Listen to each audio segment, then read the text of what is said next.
Welcome to must know JavaScript series.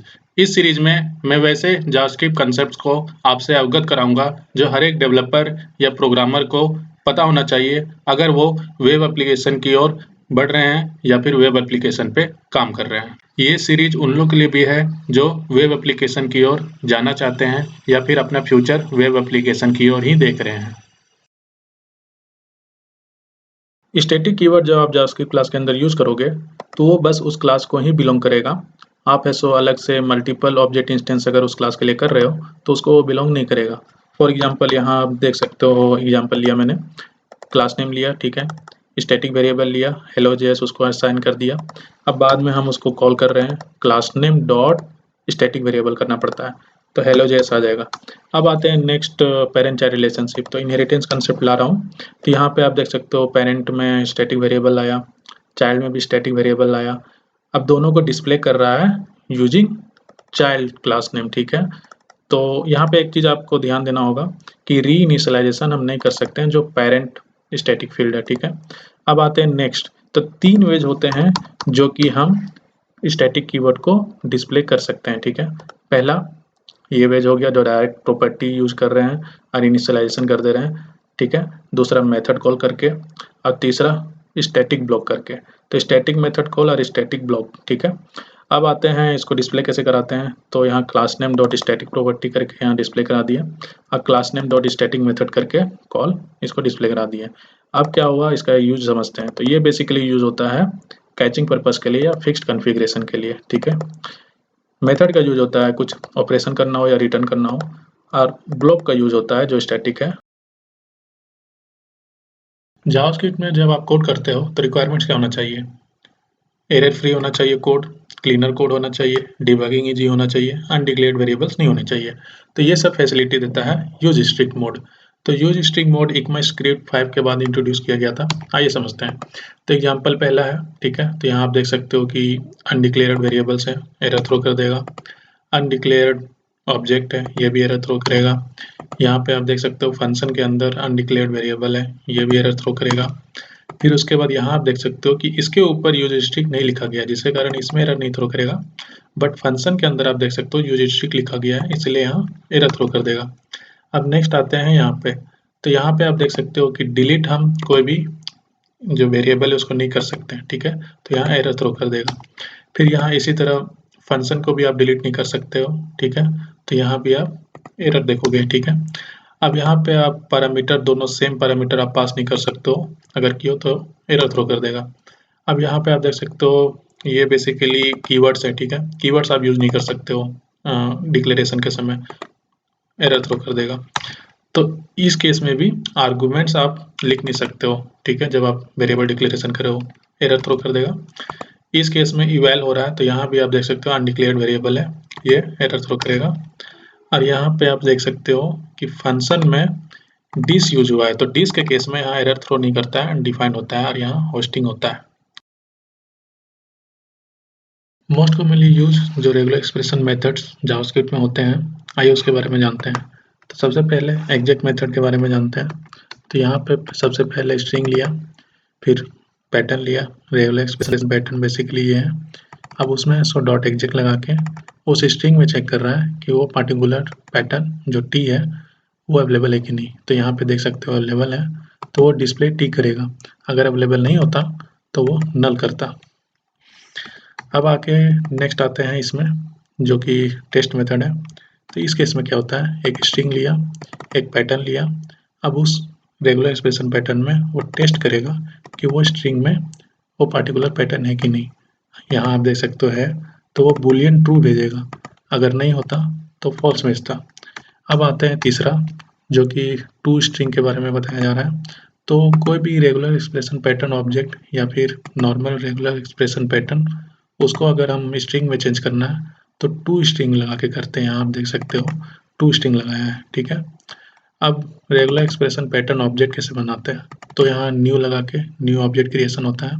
Regular expression class है, अब उसमें आर्गुमेंट्स में हम पास कर दिए हेलो जेएस और जी, तो एक ऑब्जेक्ट बन गया। आपने जावास्क्रिप्ट में कोड किया, आप एक चीज़ नोटिस किए होंगे कि बहुत सारे ऑब्जेक्ट जब क्रिएट होते हैं, फॉर एग्जांपल एरे ऑब्जेक्ट्स आपने बनाया, मैथ ऑब्जेक्ट बनाया, डेट ऑब्जेक्ट बनाया, तो उसमें मेथड यूज आप करते हो पुश पॉप। फॉर एग्जांपल हम यहाँ ले रहे हैं एरे ऑब्जेक्ट, तो यहाँ एरे ऑब्जेक्ट आप देख सकते हो क्रिएट हुआ, पुश ऑपरेशन चलाया, पॉप ऑपरेशन चलाया, ठीक है, और कंसोल कर दिया। तो यहाँ आप देखोगे कि ये तो मैंने कहीं डिफाइन किया नहीं है पुश और पॉप, तो कैसे हम यूज कर रहे हैं, तो आइए समझते हैं। तो बेसिकली क्या होता है, जो एरे ऑब्जेक्ट जो आप खुद से क्रिएट करोगे वो इनहेरिट्स करता है प्रॉपर्टी उसके पेरेंट प्रोटोटाइप, जिसका के नाम है एरे प्रोटोटाइप, ठीक है। सिमिलरली यहाँ आप देख सकते हो डेट ऑब्जेक्ट में भी, डेट ऑब्जेक्ट आप क्रिएट किए, ठीक है, फिर उसके बाद उसमें टू स्ट्रिंग लगा दिया। तो आप सोचोगे कि ये टू स्ट्रिंग कैसे आया, तो ये भी क्या कर रहा है, उसके जो पेरेंट प्रोटोटाइप है डेट प्रोटोटाइप, उससे वो इनहेरिट्स कर रहा है। सिमिलरली मैथ प्रोटोटाइप के लिए भी होता है मैथ ऑब्जेक्ट। तो यहाँ पे आप देख सकते हो कि जावास्क्रिप्ट इंजन क्या करेगा कि ये बेसिकली चेक करेगा उसके पेरेंट प्रोटोटाइप को कि वो मौजूद है कि नहीं, पुश और पॉप। अगर ये एरे प्रोटोटाइप में भी मौजूद नहीं होगा तो वो एरे प्रोटोटाइप का प्रोटोटाइप में चेक करेगा। इस तरह से नेस्टेड प्रोटोटाइप चेक होता है जब तक कि ये पुश और पॉप मेथड मिल नहीं जाए। और सबसे ऊपर जो प्रोटोटाइप होता है जो टॉप में रहता है उसको बोलते हैं हम ऑब्जेक्ट प्रोटोटाइप। और वही है सो सारा मेथड्स प्रॉपर्टी जितने होते हैं सारे उसके पास अवेलेबल होते हैं, और वहीं से आप इनहेरिट्स कर सकते हो दूसरे प्रोटोटाइप जो उसको इनहेरिट्स कर सकता है ऑब्जेक्ट प्रोटोटाइप से। जावास्क्रिप्ट वेब एप्लीकेशन क्रिएट कर लिए, अब आप उसको रेंडर करना है, उसको आउटपुट दिखाना है, तो कैसे करोगे। तो सबसे पहले उसको आप क्या करोगे, किसी क्रोम वेब ब्राउज़र या फिर मोजिला फायरफॉक्स या फिर एज ब्राउज़र में ले जाओगे। अब बेसिकली ब्राउज़र क्या करेगा, ब्राउज़र बेसिकली उस पर्टिकुलर वेब एप्लीकेशन को एक ऑब्जेक्ट में क्रिएट कर देगा, जिसका बोलते हैं हम डॉक्यूमेंट ऑब्जेक्ट मॉडल, ठीक है। वो डीओएम कहलाता है, और वो डीओएम क्या करेगा, एक ट्री ऑफ ऑब्जेक्ट्स बनाता है। और उससे क्या फ़ायदा होता है, तो उससे फ़ायदा ये होगा कि जावास्क्रिप्ट इंजन के पास एक पावर आ जाएगा कि वो जितने भी एलिमेंट्स होते हैं एप्लीकेशन के, उसको वो मैनिपुलेट कर सकता है, चेंज कर सकता है। उसके साथ ही साथ जितने भी एट्रीब्यूट्स हुए, जितने भी सीएसएस हुए, वो सब चीज़ों को भी वो मैनिपुलेट और चेंज कर सकता है। तो एग्जाम्पल से समझते हैं, तो यहाँ आप देख सकते हो एचटीएमएल लिए एलिमेंट, हेड एलिमेंट है, टाइटल एलिमेंट है, बॉडी एलिमेंट है, फिर उसके बाद पी एलिमेंट है, आईडी एट्रीब्यूट है, ठीक है। फिर उसके बाद स्क्रिप्ट लिए और स्क्रिप्ट के अंदर एक सेंटेंस लिखे हैं, document dot gate element by ID और इनर एचटीएमएल। तो गेट एलिमेंट बाय आईडी एक मेथड है, डॉम मेथड, और इनर एचटीएमएल एक प्रॉपर्टी है, डॉम प्रॉपर्टी। तो ये क्या करेगा, basically gate element by ID इस पर्टिकुलर एलिमेंट को पॉइंट करेगा और एक्सेस करेगा इसको, ठीक है, विथ आईडी डॉम। इसको एक्सेस करने के बाद इनर एचटीएमएल क्या करेगा, ये जो पार्टिकुलर वैल्यू जो आप लिखे हैं ये कंटेंट्स को इसके अंदर डाल देगा, जो पी एलिमेंट है। आप यूजर्स हो और आप जावास्क्रिप्ट इंजन चला रहे हो, तो दोनों को एक प्लेटफॉर्म चाहिए होता है जो कि ब्राउजर के साथ इंटरेक्ट कर सके। तो वो प्लेटफॉर्म बेसिकली कौन प्रोवाइड करेगा, वो platform basically browser object model provide करता है, ठीक है। तो ये ब्राउजर ऑब्जेक्ट मॉडल क्या होता है, ये बेसिकली सारे वो फंक्शंस जो ग्लोबल फंक्शंस है, ग्लोबल वेरिएबल्स है, सारे वो प्रॉपर्टीज मेथड्स कंसिस्ट करते हैं। तो ये बेसिकली किसके थ्रू होता है, बेसिकली ब्राउज़र के पास अपना एक विंडो होता है, वो विंडो बेसिकली विंडो ऑब्जेक्ट ही कहलाता है, ठीक है, वो बेस ऑब्जेक्ट है, ठीक है। वो क्या करेगा, वो सारा फैसिलिटी देगा, for example global functions, global variables, सारे प्रॉपर्टीज उसके पास रहते हैं। एग्जांपल से समझते हैं, तो यहाँ आप देख सकते हो कि डॉक्यूमेंट डॉक्यूमेंट आप जानते हो कि डॉक्यूमेंट ऑब्जेक्ट मॉडल जो कि बेसिकली एचटीएमएल डॉक्यूमेंट होता है, वो भी एक प्रॉपर्टीज है विंडो का ही, यहाँ आप देख सकते हो। फिर उसके बाद आपको इनर विड्थ और इनर हाइट वो चेक करना है विंडो का, तो वो भी विंडो डॉट ही लगा के कर सकते हो। फिर यहाँ स्क्रीन चेक करना है, विंडो स्क्रीन, तो वो भी आप विंडो स्क्रीन लगा सकते हो डॉट करके। फिर आप लोकेशन चेक करना है, ठीक है, वो भी विंडो डॉट लगा के कर सकते हो। फिर आपको ट्रेवल बैक करना है, मतलब पीछे जाना है, तो window dot history dot back लगा सकते हो। फिर आपको नेविगेटर यहाँ देख सकते हो कुकी इनेबल करना है, तो विंडो डॉट लगा के कर सकते हो। अब आते हैं मेथड में, या जितना भी बोला मैंने प्रॉपर्टीज के बारे में बोला, तो विंडो डॉट अलर्ट एक मेथड है, वो लगा के आप कर सकते हो। यहाँ पे window dot set time out है, वो भी आप लगा के कर सकते हो। ये ऑप्शनल है, आपको विंडो लगाना है लगाइए, नहीं लगाना है नहीं लगाइए। फिर आपका है डॉक्यूमेंट डॉट कुकी लगाना है वैसे लगाइए, नहीं तो window dot document dot cookie, ये रीड करने के लिए बेसिकली हम कुकी रीड कर रहे हैं, तो ये इस तरह से। तो यहाँ आप निष्कर्ष ये देख रहे हो कि जितने भी प्रॉपर्टीज हो गए, जितने भी मेथड्स हो गए, वो आप विंडो डॉट ही लगा के करते हो, ठीक है, लेकिन वो ऑप्शनल है, आप ऐसो नॉर्मल भी कर सकते हो बिना विंडो डॉट लगा के। तो ऐसे टर्म जो कि मॉडर्न लाइब्रेरी और फ्रेमवर्क्स जैसे कि रिएक्ट जेएस बहुत यूज करता है, वो टर्म बेसिकली कहलाते हैं रेस्ट पैरामीटर और स्प्रेड पैरामीटर। तो बेसिकली रेस्ट पैरामीटर पहले जानते हैं। तो रेस्ट पैरामीटर क्या है? तो ये बेसिकली फंक्शन डिक्लेरेशन के समय होता है। एग्जाम्पल से समझते हैं। तो यहाँ पे क्या होता है कि फंक्शन डिक्लेरेशन में variable number of arguments, for example यहाँ आप देख सकते हो 2480, वो पास होते हैं यहाँ पे डिक्लेरेशन में। तो ये बेसिकली क्या करता है, उस सारे जितने भी वेरिएबल नंबर ऑफ आर्गुमेंट्स है उसको वो एक एरे में कन्वर्ट कर देता है, ठीक है। तो इसको रिप्रेजेंटेशन कैसे करते हैं, डॉट डॉट डॉट आर्स करके। फिर यहाँ पे क्योंकि वो एरे में कन्वर्ट किया तो आर्गुमेंट्स ऑफ 1 चाहिए उसको, तो वो आर्गुमेंट्स ऑफ 1 क्या होगा, 0 से शुरू होता है एरे, तो वो 4 होगा, इसलिए यहाँ 4 रिटर्न हुआ, ठीक है। अब नेक्स्ट एग्जाम्पल में आते हैं। तो नेक्स्ट एग्जाम्पल में फंक्शन कॉल किए, ठीक है। यहाँ पे फंक्शन डिक्लेरेशन हुआ, यहाँ पे एरे पे आप देख सकते हो लूप लगा दिया है। वो एरे कैसे बन गया, आप जानते हो कि जो रेस्ट पैरामीटर होता है वो वेरिएबल नंबर ऑफ आर्गुमेंट जो यहाँ हम पास कर रहे हैं उसको वो एक एरे में कन्वर्ट कर देता है, ठीक है। तो जिससे कारण यहाँ एरे बन गया। अब एरे का प्रॉपर्टी लगा देंगे, फंक्शन लगा देंगे एरे डॉट लेंथ, उस वो लगाने के बाद हम उसको समेशन कर देंगे जितने भी उसके इंडेक्स के थ्रू, ठीक है। तो यहाँ आई प्लस प्लस कर देंगे वाइल लूप लगा के। तो इस तरह से सम देख सकते हो, अब यहाँ 14 आ गया, ठीक है। तो उसी तरह अब नेक्स्ट समझते हैं कि बेस्ट प्रैक्टिस क्या होता है, मतलब इसको लिखने का तरीका। तो डॉट डॉट और आर्क्स जो होता है वो हमेशा लास्ट में लिखना चाहिए। फॉर एग्जांपल यहाँ मिडिल में लिखा हुआ है, एक ए आर्गुमेंट लिया, फिर ये आर्गुमेंट लिया, डॉट डॉट आर्गुमेंट, इसी ये इनकरेक्ट वे है, इसको हमेशा लास्ट में लिखते हैं, ठीक है। आप देख सकते हो यहाँ पे।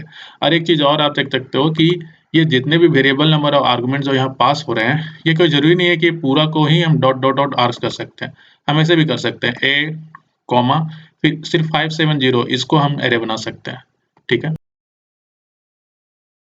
रेस्ट ऑपरेटर, स्प्रेड ऑपरेटर, दोनों ये 6 में इंट्रोड्यूस किया गया है। रेस्ट ऑपरेटर कुछ एग्जांपल समझते हैं। पहला इनकरेक्ट फंक्शन, दूसरा है करेक्ट फंक्शन। तो बोला जाता है कि जो रेस्ट पैरामीटर लिखते हो वो हमेशा लास्ट होना चाहिए, डॉट डॉट डॉट आर्गुमेंट्स, ना कि फर्स्ट होना चाहिए, ना कि मिडिल का होना चाहिए, ठीक है, हमेशा लास्ट होना चाहिए। दूसरी चीज ये है कि ए बी 567 पास करा है, तो हाँ ऐसा कर सकते हैं कि ए बी को सेपरेट कर लिए, अब बाकी जो 567 है वो आर्गुमेंट्स में पास कर दिए, जो कि उसको बाद में एरे में कन्वर्ट कर देगा, ठीक है। अब आते हैं स्प्रेड ऑपरेटर। तो स्प्रेड ऑपरेटर यूज होता है बेसिकली जब आप ऑब्जेक्ट बना लिए, एरे बना लिए, ठीक है, बाद में उसको स्प्रेड करना है नंबर में या फिर वैल्यूज में या फिर प्रॉपर्टीज विद वैल्यूज में, ऑब्जेक्ट के केस में, तो स्प्रेड ऑपरेटर लेते हैं। एग्जांपल समझते हैं। तो यहाँ आप देख सकते हो कि एक एरे लिया, ठीक है, उसको वो स्प्रेड कर दिया जिसके कारण वो इंडिविजुअल नंबर में चला गया, उसको बाद में सम कर दिए, ठीक है। फिर से वो एरे लिया, देख सकते हैं 2696 सेकेंड एग्जाम्पल में। अब उसको क्लोन कैसे करेंगे, तो डॉट डॉट डॉट एरे करके एक ब्रैकेट के अंदर उसको हम क्लोन कर लेंगे और बाद में देख सकते हो सेम टू सेम उसी तरह डिस्प्ले हो जाएगा, ठीक है। अब आते हैं थर्ड में ऑब्जेक्ट के केस में। तो ऑब्जेक्ट के केस में देख सकते हो ये हेलो बीजेएस लिया है, इसको भी क्लोन किया है, देखिए डॉट डॉट डॉट ओबीजे करके, अब बाद में सेम टू सेम डिस्प्ले कर दिया 2696 जैसे यहाँ हुआ है उसी तरह हेलो जेएस, ठीक है। फिर आते हैं सेकंड ऑब्जेक्ट, यहाँ देख सकते हो सी डी लिया है हेलो जावा। अब आते हैं मर्ज ऑब्जेक्ट, कैसे हुआ है, पहला ऑब्जेक्ट लिया, दूसरा ऑब्जेक्ट लिया, दोनों को स्प्लिट कर दिया जिसके कारण आउटपुट इस तरह से आ रहा है ए बी सी डी, ठीक है। तो यहाँ बेसिकली क्या देख रहे हो कि फंक्शन कॉल जो होता है वहाँ पे स्प्लिट ऑपरेटर यूज होता है। एरो फंक्शन को इंट्रोड्यूस किया गया ये 6 वर्जन में। तो एरो फंक्शन का इस्तेमाल क्यों करना पड़ता है, बेसिकली ट्रेडिशनल फंक्शन एक्सप्रेशन जो आप लिखते थे या फिर ट्रेडिशनल फंक्शन डिक्लेरेशन लिखते थे, तो उसमें क्या होता था कि उसमें आप देख सकते हो कि फंक्शन यहाँ लिखना पड़ जाता था, ठीक है। अगर वो एक सेंटेंस लिख रहा है उसके लिए भी रिटर्न वो सेंटेंस लिखना पड़ता था x प्लस वाई, ठीक है। तो उस केस में क्या होता है कि एरो फंक्शन उसको ईजी बना देता है। तो इसमें क्या करना पड़ता है, देखिए फंक्शन देना जरूरी नहीं है, डायरेक्ट आप पैरामीटर दीजिए ब्रैकेट में पैरेंथेसिस में, फिर उसके बाद रिटर्न भी देना जरूरी नहीं है, X plus Y direct return कर दीजिए, ठीक है। तो ये बेनिफिट्स है। तो यहाँ आप देख सकते हो कि ये फंक्शन एक्सप्रेशन ही है बेसिकली, लेकिन ये एरो फंक्शन है। फिर आते हैं सेकंड एग्जांपल। तो इसमें आप देख सकते हो कि एक पैरामीटर दिया गया है, ठीक है, फंक्शन लिखा हुआ है और रिटर्न किया है, इवन इफ अगर वो एक सिंगल सेंटेंस है फिर भी। तो यहाँ आप देख सकते हो क्या मॉडिफाई हुआ है कि पैरेंथेसिस देने की जरूरी नहीं है अगर एक पैरामीटर पास हो रहा है, ठीक है। और फिर उसके बाद रिटर्न भी देने की जरूरी नहीं है अगर एक पैरामीटर इंटू 3 लिख रहा है, ठीक है। तो अगर यहाँ मल्टीपल रहते सेंटेंसेस तब रिटर्न देना पड़ता है, इवन इफ एरो फंक्शन भी हो तब भी, लेकिन सिंगल सेंटेंस के लिए रिटर्न जरूरी नहीं है, ठीक है। इसके अलावा एरो फंक्शन का एक चीज़ और इम्पोर्टेंट चीज़ बता देता हूँ कि ये फंक्शन डिक्लेरेशन के लिए भी यूज होता है और फंक्शन एक्सप्रेशन के लिए होता है, ठीक है, दोनों के लिए। और ये एक एनोनिमस फंक्शन भी है, एनोनिमस फंक्शन जैसा भी इसको हम यूज करते हैं एरो फंक्शन को। फंक्शन एक्सप्रेशन या फिर एनोनिमस फंक्शन दोनों होस्टिंग सपोर्ट नहीं करता है, तो सवाल है एरो फंक्शन करेगा कि नहीं।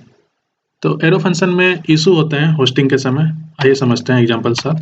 तो यहाँ आप देख सकते हो कि होस्टिंग एरर कॉल हुआ, ठीक है, फंक्शन, फिर ये बेसिकली फंक्शन एक्सप्रेशन है, ठीक है, जो कि एरो फंक्शन है बेसिकली, यहाँ आप देख सकते हो। फिर उसके बाद क्या हो रहा है कि जब क्रिएशन फेज होगा तो यहाँ पे जो जावास्क्रिप्ट इंजन है वो स्टोर कर देगा होस्टिंग एरर में as a separate variable undefined, ठीक है, जिससे कारण जब यहाँ कॉल करेंगे एग्जीक्यूशन फेज में तो यहाँ टाइप एरर थ्रो कर देता है, इसको रिकॉग्नाइज नहीं करता है एज ए फंक्शन, ठीक है, जिससे कारण होस्टिंग पॉसिबल नहीं हो पाता है। तो नेक्स्ट आप समझते हैं डिस ऑब्जेक्ट को कैसे हैंडल किया जाता है। तो यहाँ आप देख सकते हो कि ये ट्रेडिशनल फंक्शन है, ठीक है, फिर उसके बाद ये आप देख सकते हो एरो फंक्शन है, ठीक है। तो दो ऑब्जेक्ट क्रिएट हुए हैं, ठीक है, दोनों ऑब्जेक्ट इस पार्टिकुलर देख सकते हो कि डिस वैल्यू को कॉल कर रहा है फंक्शन को। तो सवाल है कि क्या होगा। तो ये डिस वैल्यू जो ट्रेडिशनल फंक्शन एक्सप्रेशन है, आप जानते हो कि ये बेसिकली उसी को पॉइंट करेगा जो इसको कॉल कर रहा है, डिस ऑब्जेक्ट कॉल कर रहा है, ठीक है। बट एरो फंक्शन में क्या होता है, ये उसको पॉइंट नहीं करता है जो इसको कॉल कर रहा है, ये उसको पॉइंट करेगा जो ग्लोबल ऑब्जेक्ट है। फॉर एग्जाम्पल विंडो ऑब्जेक्ट यहाँ का ग्लोबल ऑब्जेक्ट है, जिससे कारण ये हमेशा जो यहाँ का जो डिस है ये पॉइंट करेगा ग्लोबल ऑब्जेक्ट या फिर विंडो ऑब्जेक्ट। तो ये डिफरेंस है दोनों के बीच में।